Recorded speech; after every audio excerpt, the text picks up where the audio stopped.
Khaled, welcome to Restrocast.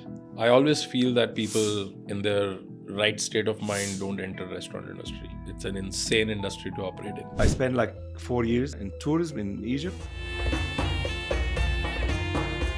And by end of 80s, things went wrong in tourism in Egypt because of some terrorist acts or whatever. So I decided to change my career. It was a career shift. I've heard great things about culture at Americana, the training at Americana. We work always very hard on people to grow. You cannot stay that long in a company if you are not growing. I believe the biggest investment in Americana was not just to open more brands or to grow your brands, it's to invest in people.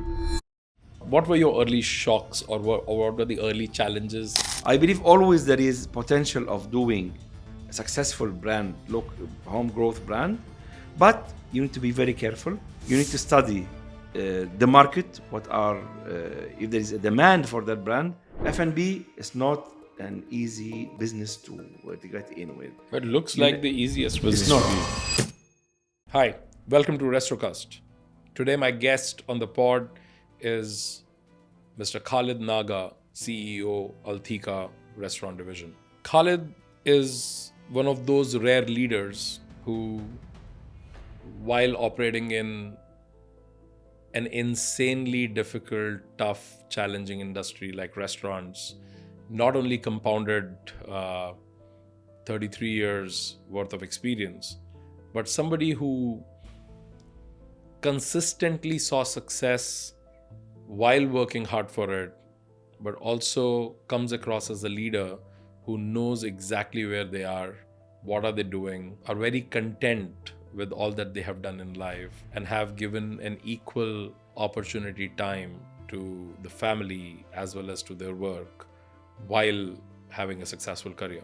With 25 years at iconic restaurant company like Americana and last 7-8 years of building Al-Thiqa, I think Khaled's conversation is one which is really free-flowing, but something that you take a lot of inspiration from.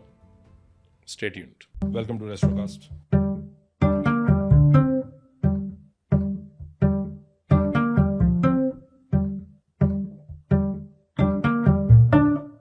Khaled, welcome to Restrocast. Thank you, Ashish. My pleasure. And thank you again for inviting me for that podcast. And my pleasure to be with you today. Thank you. And you're a veteran in restaurant in F&B play, with all the accolades and stars under your belt. I know that we can it's a struggle to see where to start from, but let's start with your introduction today. What is it that you're doing today at Al-Thiqa? I'm the CEO of the company, and we are owning and operating our own local brands. More than 57 locations in Kuwait, and out of Kuwait we have locations in London and Qatar. It's basically diversified between casual dining, coffee shop, and QSR. Of course, the bigger or the core brand is Shrimpy. Shrimpy is the biggest or maybe the only successful QSR seafood brand in the Middle East. And it was the core of the company. From Shrimpy, we started to have more brands and more restaurants. We have like almost 1,200 employees. We are not in the phase of growing that much abroad. As far as there are a lot of challenges now in the area in Middle East. Our first expansion was Qatar. Before we were in Dubai and Lebanon. Now we were in Qatar, in London. We had our coffee shop, TomTom Coffee Shop, and it was a British company that we acquired. And a couple of months ago, we opened HBR. HBR is our own brand.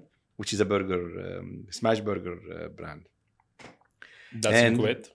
that is, it started in Kuwait and now is in now it's in London. London. Yeah. Got it. That's awesome. I always feel that people in their right state of mind don't enter restaurant industry. It's an insane industry to operate in. Insane working hours, insanity all around. And it only looks sane to people who love it. So you need a lot Yeah. of passion and you need a lot of love True. for the service industry or for this industry to be a part of it.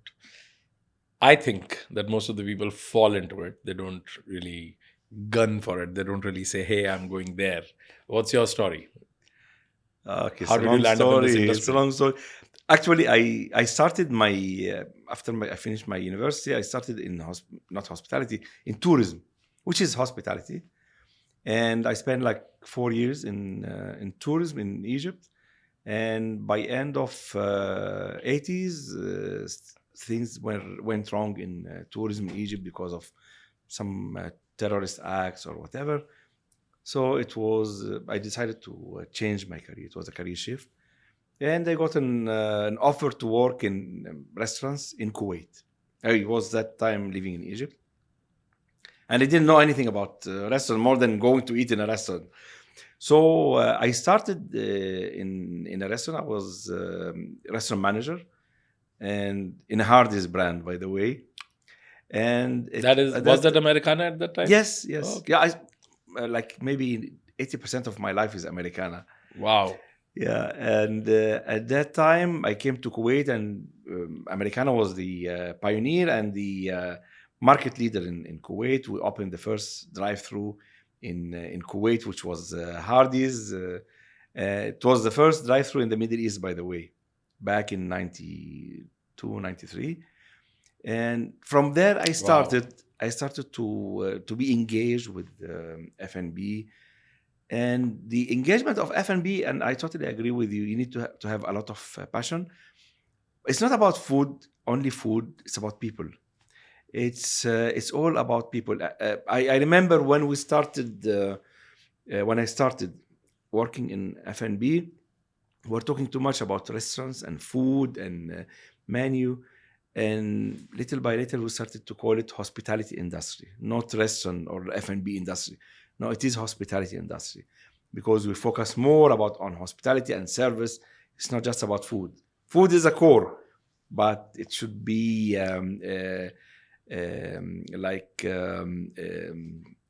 improved by service and hospitality.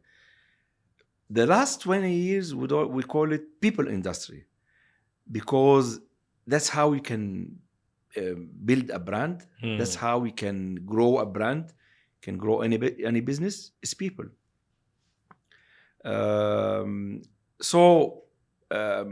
I totally agree with you. It needs a lot of passion, but it's a passion that you gain through the time. Some people, they jump in because they love food. This doesn't mean that they will be successful. You need to understand that any F&B business is built around people.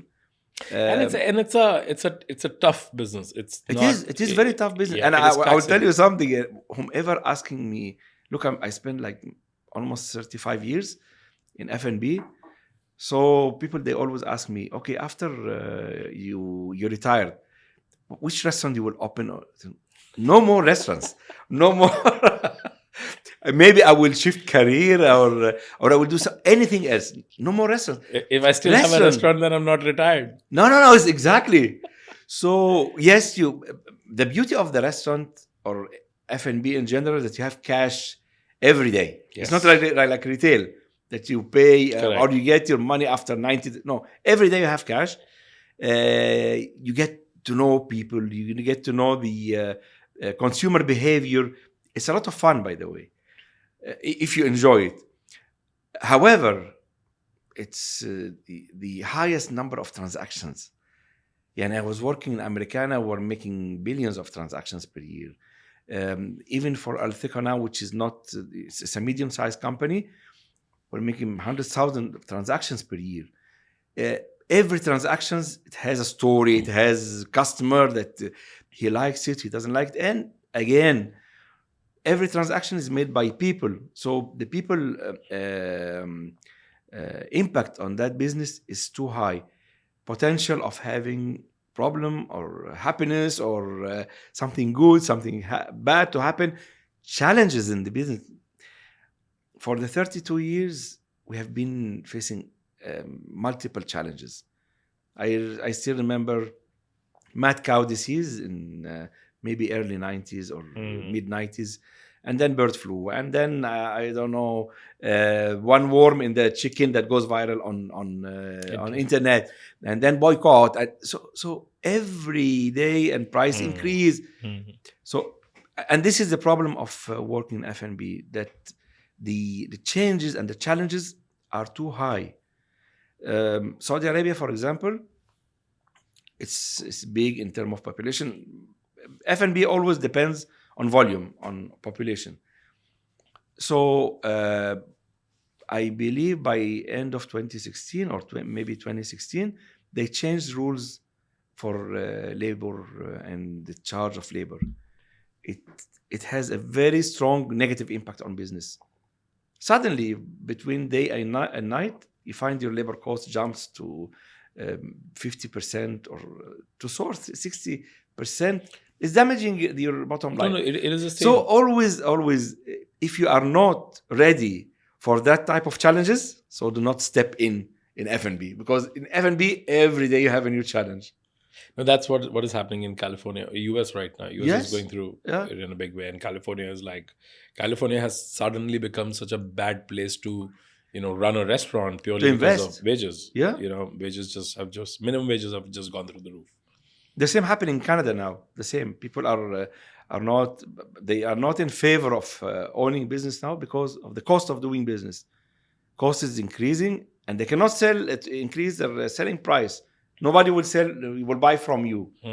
So it's a very hard equation that you have to manage. And so you landed in Kuwait at Hardee's. Yes. As you started working customer manager. As a customer manager. I started from bottom. And that was 1992? Yes. Or 1992. 1992. Yes. Okay. These were the early days of Americana, and I think... Yeah, Americana was like 80s. They started Correct. Like 70, late 70s, starting from 80s.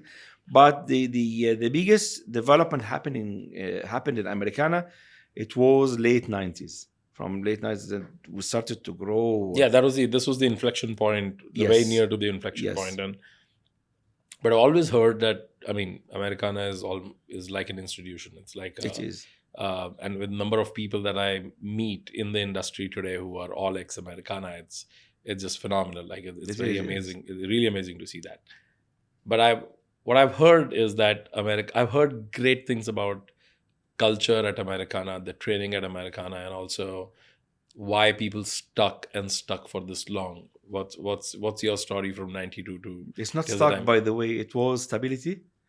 Americana was like home. Oh, no, I didn't mean stuck in the bad way. Stuck means they decided to stay. Okay, decided to stay because we work always very hard on people to grow. You cannot stay that long in a company if you are not growing. I'm telling you, I started in as a restaurant manager, and after 15 years, I became director of GM of the Kuwait market, and then I moved to Dubai. There is always potential of growth, and the good thing of in Americana that days that we were learning. We were making mistakes, and we were learning. You cannot learn without making mistakes. The company was very tolerant in sense of, as far as you learn from your mistakes, good. That is a learning. That is an investment in you, and that's how we learn. We made mistakes, and we learn from our mistakes, and we corrected, we modify. The most important is do not repeat your mistakes. Then that means that you didn't understand.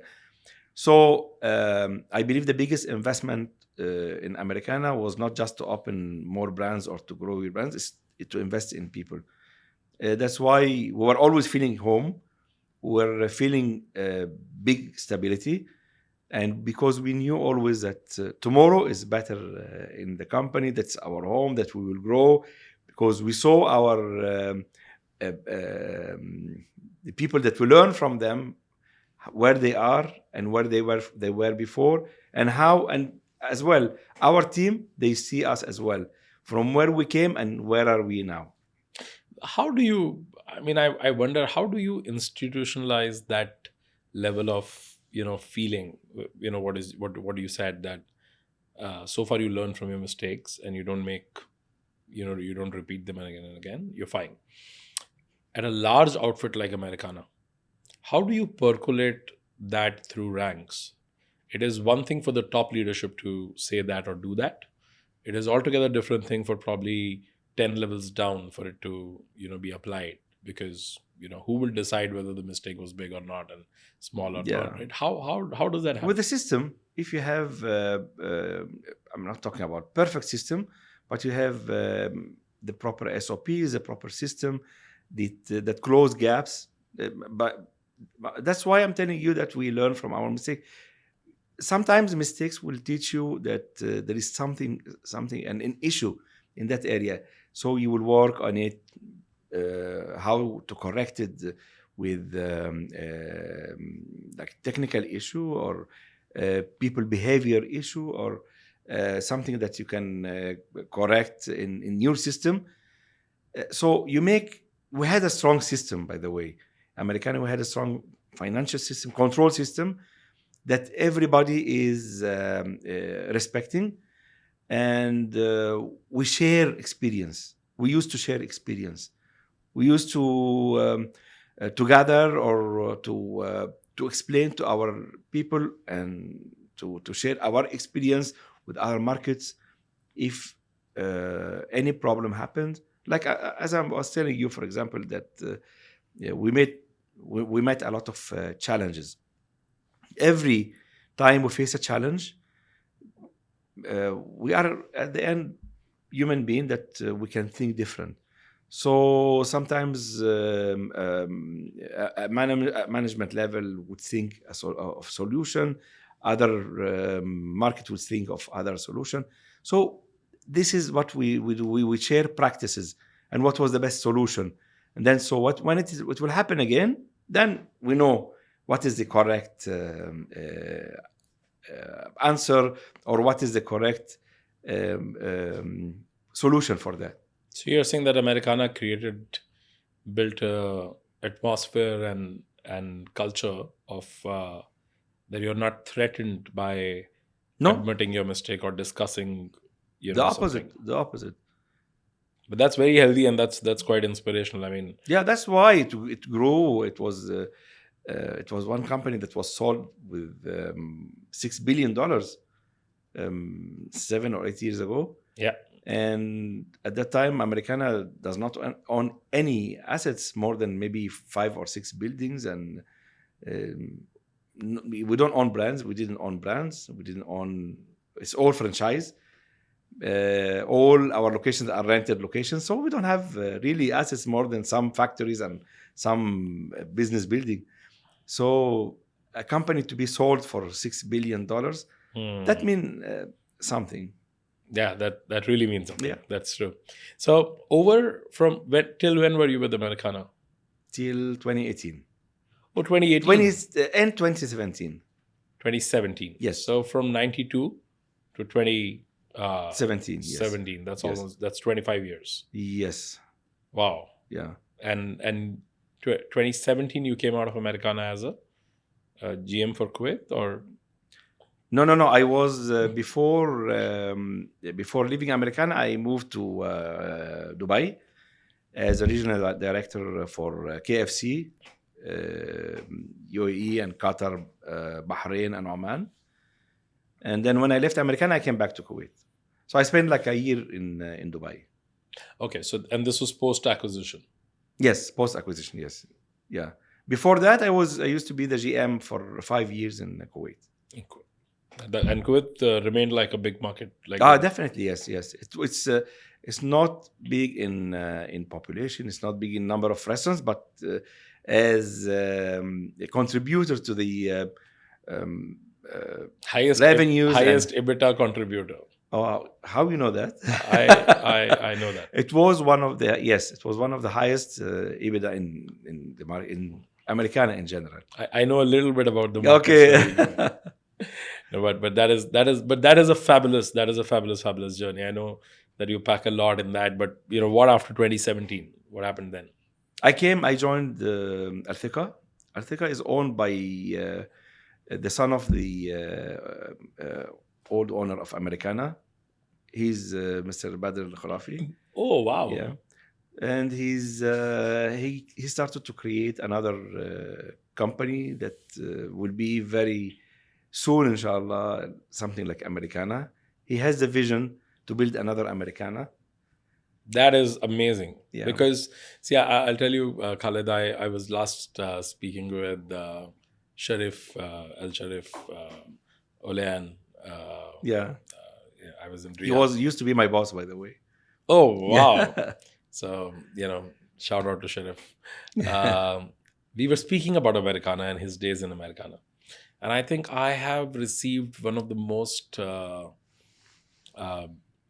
intense, passionate, emotional, and happy explanation of what Americana and its owners, the creators, the founders, Yes. stood for. So I think I told Sharif that all the respect that I have for Americana, in my head, comes from his explanations of Americana. Apart from the fact that optically, of course, Americana does not need my validation. It's a great company. It's a big company. Yes. It's a behemoth. But for the culture, I think what I learned from Sharif was too phenomenal and very, very inspirational for me as an entrepreneur who really cares about my people and culture. So for me, there were a lot of details which were like, oh wow, this is worth emulating and worth thinking about that how to do this. Sharif also was one of the legends. He's a legend. And he was one of the people that had a great contribution to Americana. He expanded many markets, and especially brands like KFC and Pizza Hut. He was one of the people that gave a lot of support to these brands, and they are leading brands actually. Even now that there is a lot of brands came, local brands and even international brands, but still. KFC and Pizza Hut are still the market leaders. Yeah. And I'm really glad to know that Al-Thiqa is owned by the family, the same founders. How has been last 7-8 years building Al-Thiqa? So at what point did you start with them? And I will tell you something. It was somehow difficult for me moving from one company dealing with franchise. And we had with very how we call it complete system and a strong support from franchisor and starting from the design for the restaurants and menu and the SOPs, everything, and then moving to one local company, building local brands. That was very tough. It was not that easy. Of course, I used my experience to help the company growing and to put the company on the right track on how to develop the brands or to realize the vision that the owner wants to have it. And it was challenging. Besides other challenges like the COVID plus the boycott. Even let me tell you something. Boycott was in favor for us because we did great after COVID because after people were enclosed for a long time, they went out to the restaurants like they never saw restaurants before.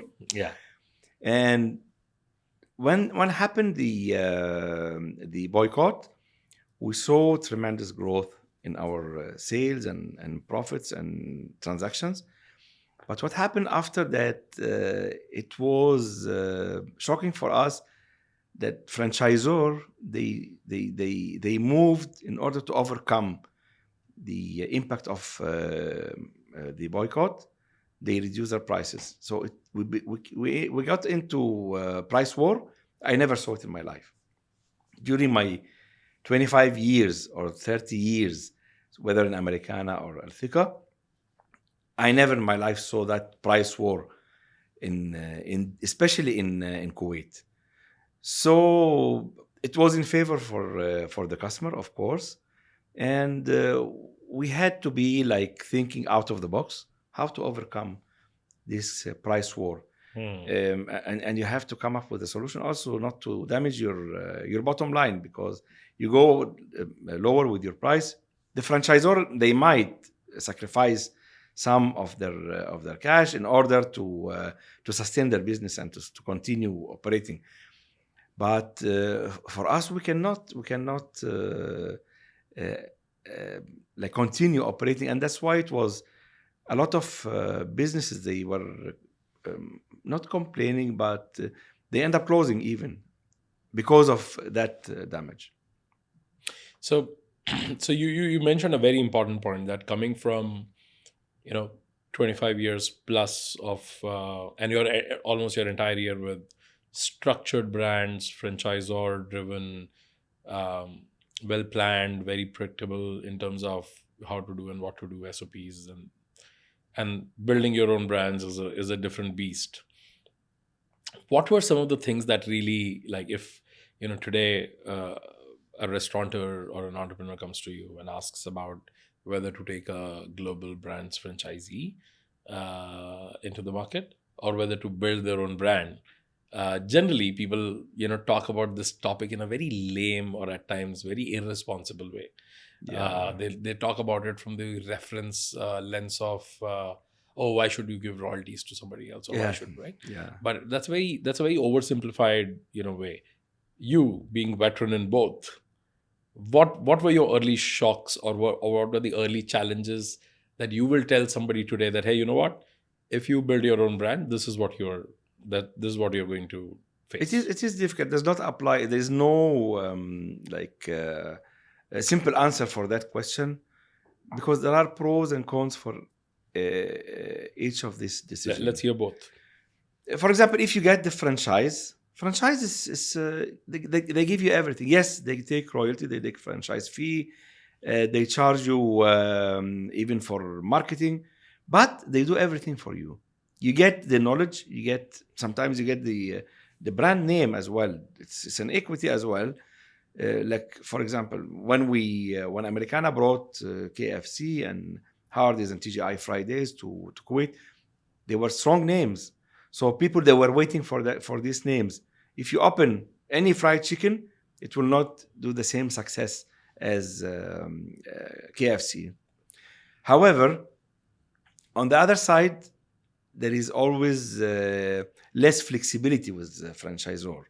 Franchisor, they have a system that you have to follow. They have criteria. They have, even when you select a location, they might have an input or something to say about the location they select.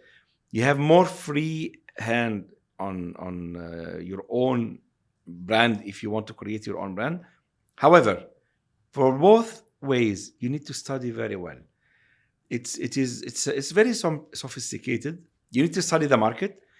You need to study what are the needs for the market. Do the market need more burgers, more chicken, more fried chicken, more grilled chicken? Why should I go for a brand or Italian cuisine restaurant if there is no need for that in the market? If there is no demand? I believe always there is potential of doing a successful brand, home growth brand, but you need to be very careful. You need to study the market, if there is a demand for that brand, and what a lot of people lack is the knowledge. You need to have the knowledge as well. F&B is not an easy business to get in with. But it looks like the easiest business to be in. It's not. It's very complicated. because it's like a building puzzles. It's between your people, how you will train your people, from where the knowledge, you will get the knowledge. Yes, you will hire one strong chef. Okay, your location, do you think that you will find it easily, or do you find a prime location easily to compete with other restaurants? Cost of doing business, your raw materials to supply chain, it's very sophisticated business. You need to have a lot of passion, um, a lot of money, because F&B does not make money from the first year. You need to have, and you need to be very patient, because F&B is not a business that you open and you make money. No, you open and you wait until you start people to know you and to understand the business, to understand your trade zone. Then it could pass maybe 2 or 3 years, and you need to know how to position your brand. Brand positioning is very difficult, by the way. You want to play in the QSR league. You want to play casual Which dining. in case of franchising, it is already sorted. Somebody Exactly. has Franchise, they will tell you, this is our brand, this is a brand position, this is how much you spend in marketing. It's very clear, crystal clear. If you build your brand, no, you need to know all of to answer this question. And it's all about studying and understanding. And you need to know as well, is your business could be scalable? Because most of entrepreneurs now, they always think that I will open a restaurant and then I will franchise it, or I will sell it. I will grow it to 5, 10, 20 locations, and then I will sell it. I will make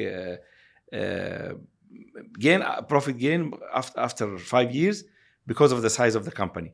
Okay, so you need to know, is it scalable, or you cannot open more than 2 restaurants and that's it.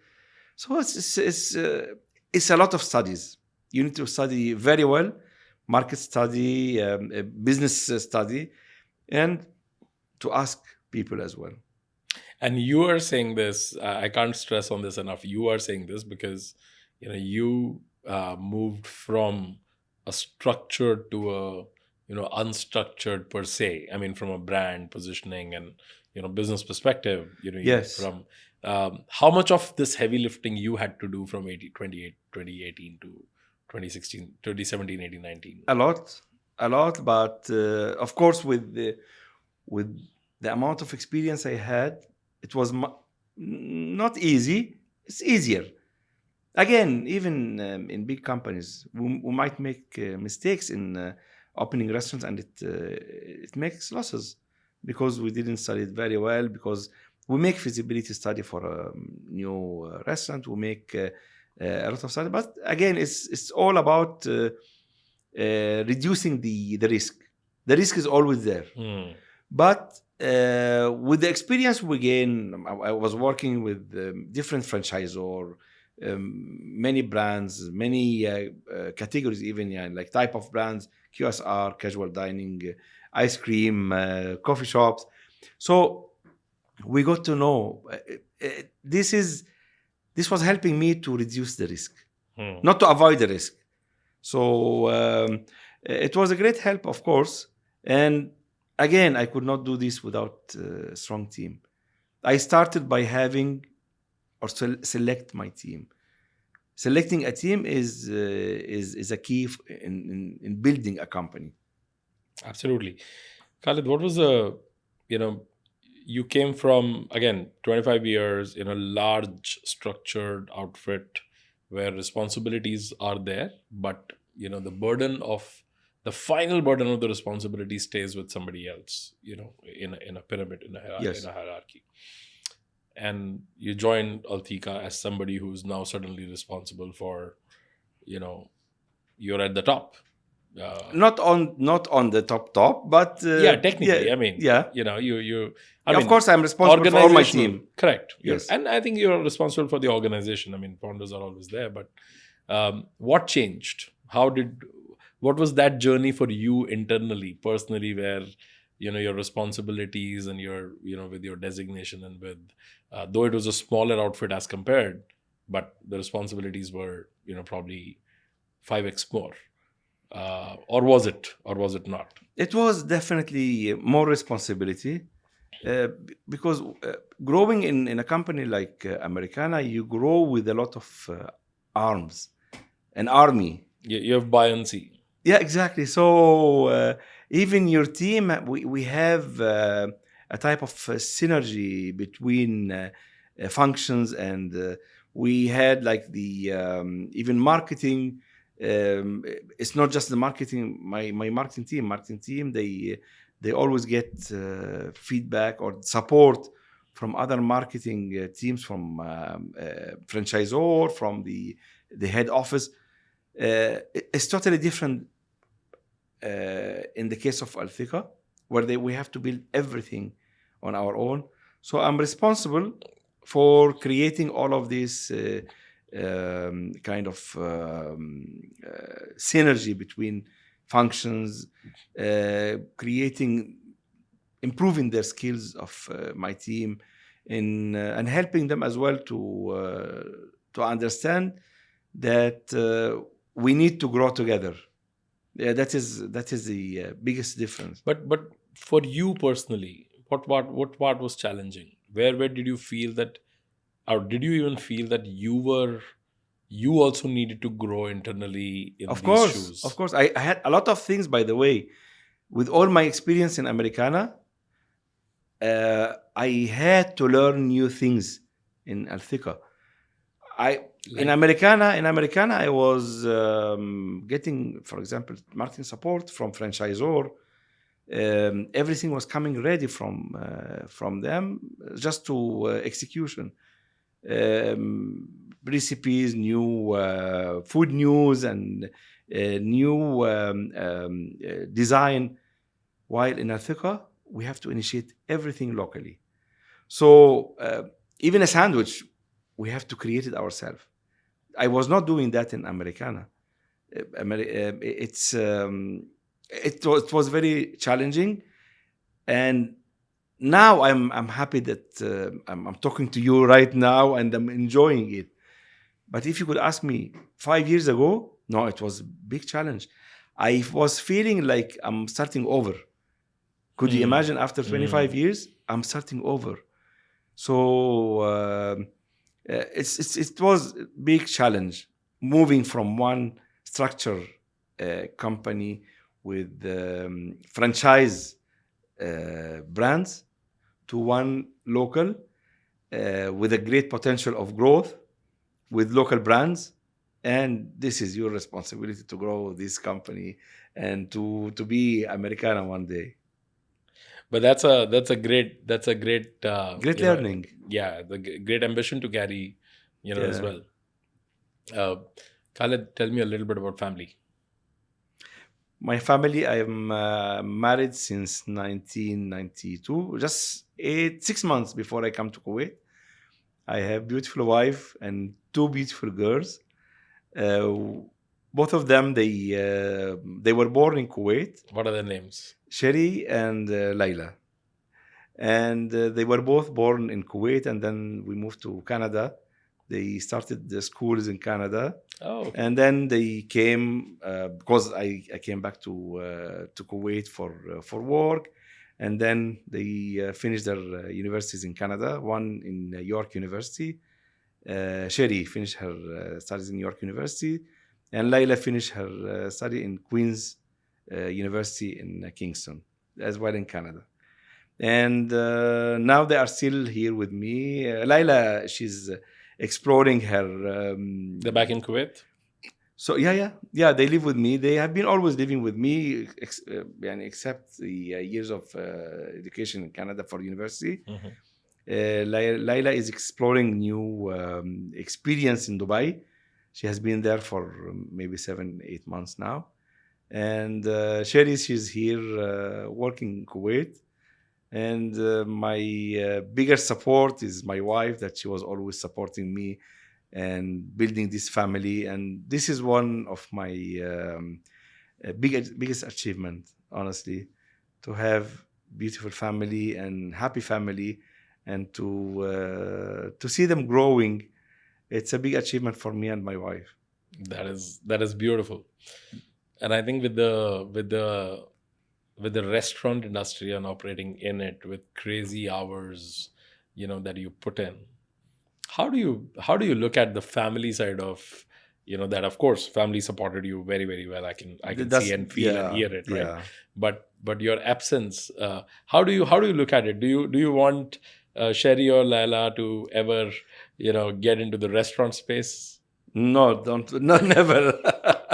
That's on That's record. that's why I was telling you that my wife was the biggest support for me, because yes, working in F&B, especially my first years, it was very difficult to be with them all the time. I have been always with my kids. I have been watching them growing. I have been engaged with them, or like I know where about their schools. I know about their teachers. But without my wife, that she was giving me a lot of support, I could not do it alone, of course. But it is difficult. A lot of time, most of my time was dedicated to my work. Um, but thanks God, they grow healthy. They grow. We grow in a family environment, healthy family environment, and that's why I'm telling you it's the biggest achievement with all the challenges I face in my life. Moving from here to Iraq, I spent 1 year in Iraq. Let's go, guys. Gotta pack your stuff, and we moving from Oh, school. with family. Yes, with family. Now that I'm telling you, we never split in our life. I had to take them to Iraq with me for 1 year. They have to change school, then they have to come back, and then changing another school. So a lot of sacrifices, but at the end, we are a happy family. Alhamdulillah. That is beautiful. How do you learn?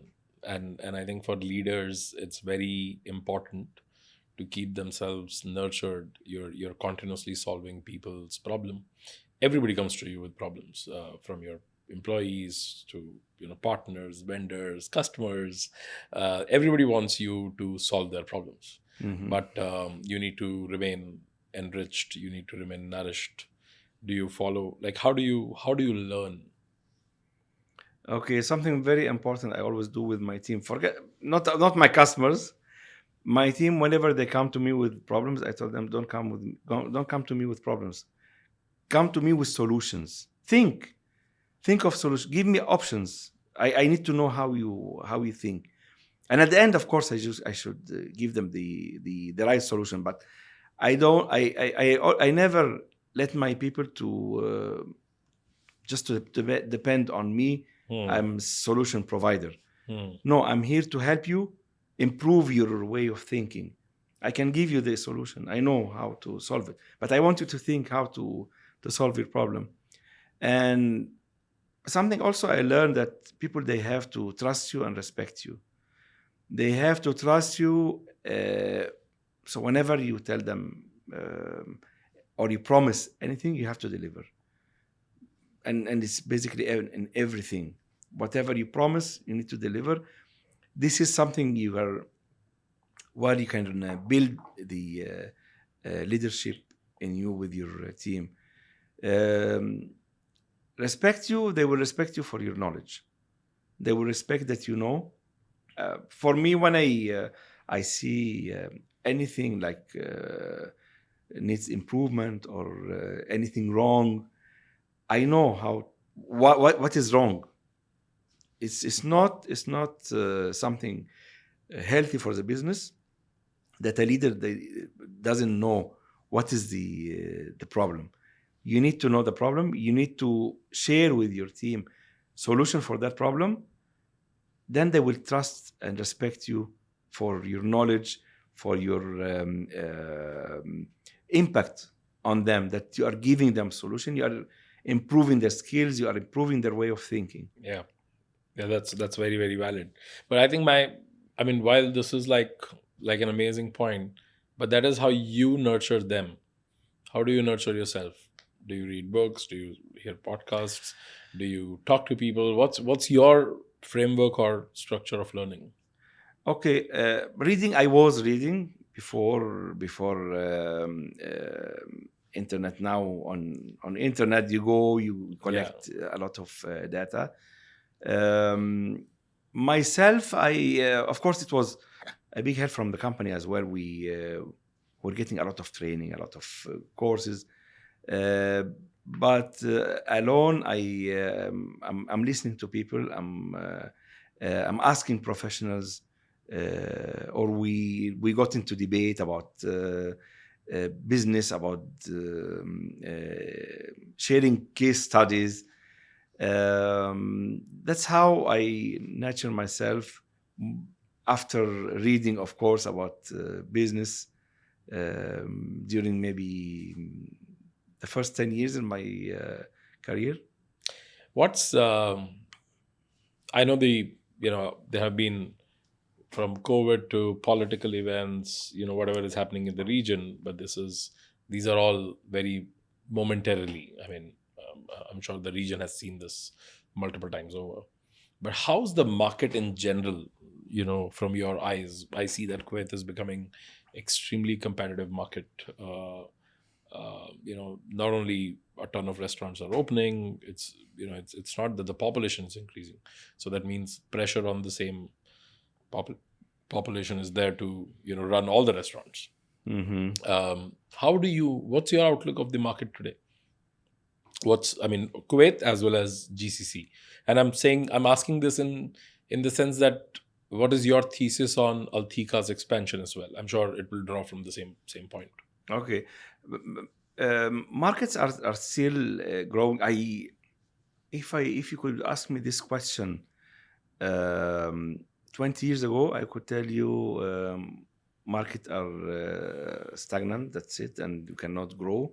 Oh, We have really? been, yes, but every year, no, the market is growing. People, they, especially when it comes to Kuwait, by the way, this F&B is only entertainment.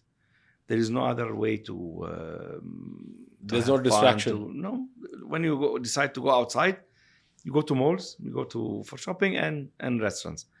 Uh, Despite the number of new brands are coming into the market, still a lot of potentials, even for the current brands to grow.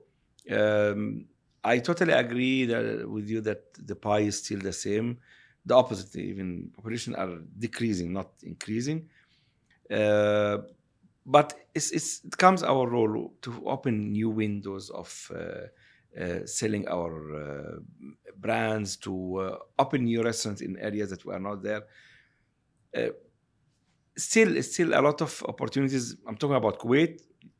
Emirates is growing faster than Kuwait and Qatar, Yeah. for example. Every other country, yeah. Yeah, Saudi Arabia is having huge growth, but again, you will go to another problem, which is the cost of doing business. Yeah, for example, the Saudi Arabia, for example, it's a huge market with huge population compared to Kuwait, Correct. Emirates, and however, it's a price-sensitive market. The cost of doing business there is higher than Kuwait, than Emirates, and that's what makes a lot of business could be struggling. So some business they open and they struggle and they shut down, and then other business they will go to try to do the same mistake again without studying. Overall, I believe that if you follow a strategy, you understand your potentials, you know what to which brands you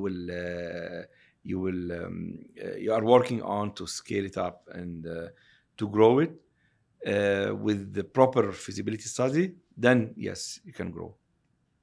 So you still feel that the market locally has a lot of potential Of course, for just existing of course, restaurants to yes. grow, Always, yes. which is Always there is potential. what's with coffee here. I mean, the amount of coffee that is happening in Kuwait is insane, and I'm just asking you this from my own curiosity. We work with a couple of coffee brands here who are doing who are iconic and who are doing great. And when I see more and more coffee and more brands in coffee coming, I'm like, what am I missing? I mean, I come from outside, so I don't know how much coffee is being consumed here. Is there space for more coffee? Well, 25 years ago, Kuwait was not a coffee city. It was the first Starbucks I remember. They opened in 1995, 6 maybe. And still, people were not that addicting to coffee. But by time, Starbucks was growing, and Costa and Second Cup and other brands that they came. But since 2017, the markets had changed dramatically. A lot of specialty coffee came to the market. A lot of small brands, even local brands, they came to the market with uh, specialty coffee, more expensive even than the commercial coffee like Starbucks, Second Cup, or Yeah, single Costa. origin coffee, and Yeah. Um, However, it's about the experience. It's about the environment. It's about uh, how close is this brand to you, not emotionally, but how close as near to your office, near to your home. So it's about how can you scale it in order to be easy to arrive to that coffee. You cannot, and this was accessibility. accessibility, exactly. Accessibility is very important because you cannot be drinking Costa in the morning and in the evening you drink Second Cup or Arabica or no. Alas, you know your coffee, so you want to find it everywhere, and that's what's happening in Kuwait. You find many brands and everywhere. Yeah, I saw. I mean, Yeah. I mean, we work with Caribou Coffee here. They just opened their Yes. 100th store and doing phenomenally well. Yes. And they feel that, Hmm. and they're going on. I mean, I don't know what's the target, but I mean, I see that they're going on. So while I happily see that, I also wonder that geographically, it's not that big of a place. So how much can you put? And then I saw some of the coffee brands already have 150, 200 stores. It's like, wow, that's Yeah. wild. Khalid, what has changed in you in the last 10 years or 20 years? Do you introspect? Do you look back and see how have you changed as a person? I don't think so. I'm No? getting older. That- That is a fact. I didn't notice. Thank you. Change. I believe that يعني one of the main reasons of being blessed to being successful is that I hadn't changed. I'm always But what has having. evolved? What has evolved? Like at times people say that they're more patient and they used to be impatient, and at times people feel that they used to make decisions faster. They're now Okay, wiser and level slower. of tolerance, of course, changed by time, definitely, and definitely when you are in hard times, you cannot control your level of tolerance, and Are you I, are you are you like, do you get angry? I get angry, of course, but most of the time I'm not, and this is also something that is make I'm controlling it. I don't get angry. I don't take things personally, and this is something very important. I learned like maybe 20 years ago, and it was one incident in one meeting that I took it something offensive. That personally, it was business. We're talking about business, and I lost the game because of that. And since then, I decided to no, I have to absorb it. Don't take it personally. Just it's business. Don't take anything personal. And since then, I don't really feel like you don't get mad. You don't get overreacting. No, everything has uh, a level of reaction that equal to what's happening, and nothing is personal. It's just about business. This is the best formula that will help you to sustain like your mood and you control your mood. The current restaurant world, I feel, is operating with a with a threat or a problem, which is Gen Z. Millennials, people who were born in 80s and 90s, still are like in 2020, and or rather in 2020s, are going out and about. They have money. They're in their late 30s, early 40s. They have nostalgia. They grew up in 90s, right? So they want to spend on certain things, not because they're the best, just because they are nostalgic about it. I'm talking about, let's say, Pizza Huts and KFCs of the world. My strong belief is that a lot of these brands, Domino's, Pizza Hut, KFC, McDonald's, etc., they're running on nostalgia. They're not running because True. people really want to eat them. They're not bad, but they're not the greatest.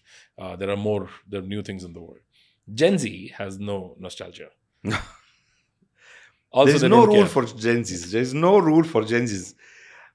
Only Gen Zs, they understand Gen Zs. So if you want to know how they think, they are very fast.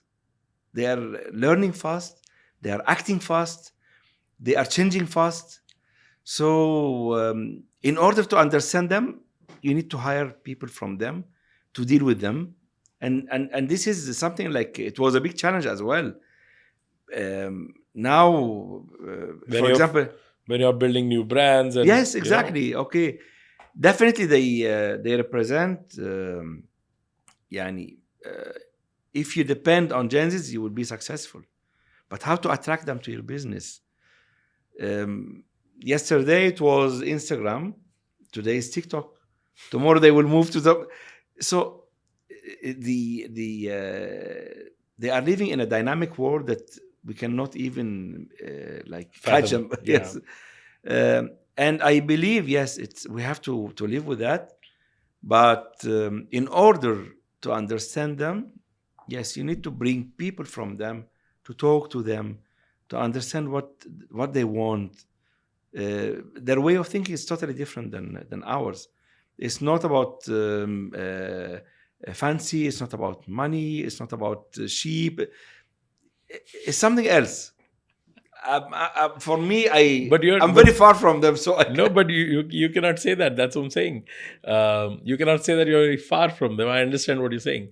How?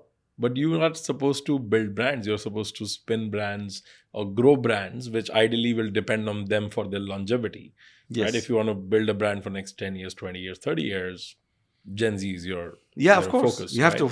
they have to start from now. How are you battling that? How are you solving this? With communication and what they want. They are always looking for something new. Every day, something new.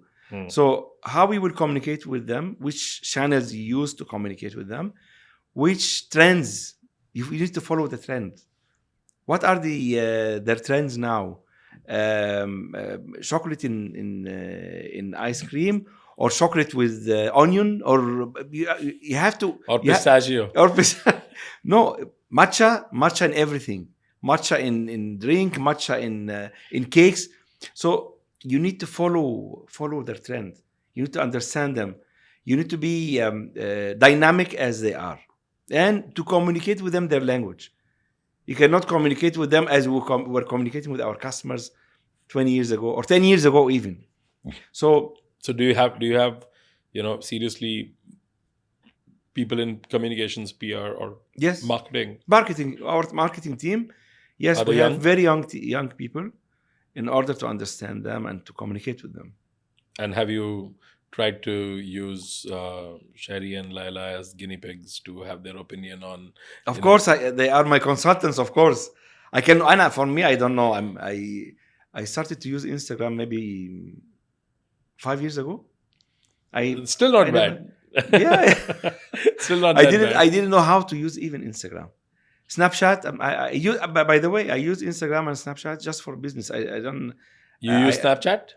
No, I don't use it. I just go and just check what's trending. I don't use Snapchat. I don't register or take photos of everything I'm doing. I'll tell you, I felt very bad because I'm curious, so I downloaded Snapchat many years back. And I was certain that I will use it.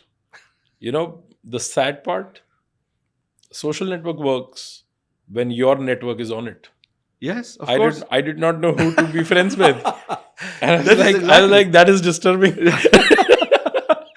Our generation, the maximum we knew is Facebook, and I'm not using even Facebook. I'm not the one who was showing my life, I'm on everything. Instagram. I'm on Instagram. My life is open on Instagram. Okay. I don't. I use Instagram just to follow up on my brands, on maybe the close network. So my source of information is my team, my young marketing team, and Sherry and Laila as well, because they know they are on Instagram and Snapchat, and they know what are trending now. So we have to use your resources. Yeah. Absolutely. I think that is and pistachio and matcha have been such a trending discoveries of last year. Yeah. I would say. Mhm. Did they have pistachio craze here as well? Chocolate Of pistachio, course, the Dubai Dubai chocolate. chocolate. They call it Dubai chocolate. Yeah, it's going around the world. I saw it in Switzerland. I saw it in Turkey. I saw it, and they call it Dubai chocolate, by the way. Yeah. Somebody Yeah. actually, uh, my niece called me one day a few months back, and she was like, "Please bring me Dubai chocolates." And I was at Dubai airport. I was coming from US, so I said, "Yeah, with chocolate."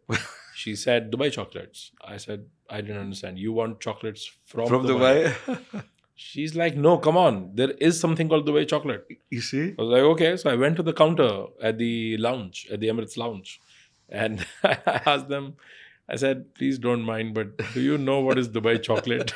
And she was like, "Yeah, of course. Here's it in front of you." And I was like, "Okay." And she gave it to me, and I said, "Okay, give me two." And when I tapped my card, bill was 140, 150 dirhams. So I again asked her, I said, "This one chocolate is 70 dirhams." She's like, "Yeah." It's Dubai chocolate. I said, "You got to be kidding me." But yeah, of course, after that, I discovered, the lady who made those chocolates made like $150 million. Yeah. Now I'm telling you, it's about trend. Who's creating the trend, and how they lead the trend. Um, Unfortunately, we have to survive with it. Khalid, what are your vices? What's your indulgence? What do you treat yourself with? Do you like smoking, drinking, No, I don't drink. eating I don't out? smoke. I'm not athletic as well. I'm very bad in But how do you sports. chill? How do you chill? I chill with my family. I chill when I travel. I like to travel, and it's coming more often now that I don't take long vacations. I take short vacations, but I enjoy it. And TV sometime, social media. That's perfect. Khalid, this was, thank you for this conversation. This was this felt like talking to someone who's very content, in life with their achievements, their work, and their consistency. And it is very very heartening, to see that, because in this world where ambition is running raw and unfulfilled, very few times you meet leaders who are very self-secure, and they exactly know where they are and what they have done, and they're very proud of it. So I'm just glad that I got a chance to speak to you and know you deeper. Thank you, Ashish. It was a great pleasure. I really enjoyed it. It was taking to, I don't know how long it took. It was too long, but I really enjoyed it. And I was not expected, or I was not expecting to go out of myself that much. But thank you so much to get all of this out of me. You're doing a great job. Thank you so much. Thank A you. very strong pleasure being Yeah, with and you all the on your best, and all the podcast. best for what you're doing at Al-Thiqa. Thank you. I'm sure that this is going to Thank you. be foundations will be deeper, and the building is going to be bigger than what you have already built at Americana before. Thank you, Ashish. Thank you so much. Enjoy your stay in Kuwait. Thank you, Khaled. Thank you, Ashish. Thank you.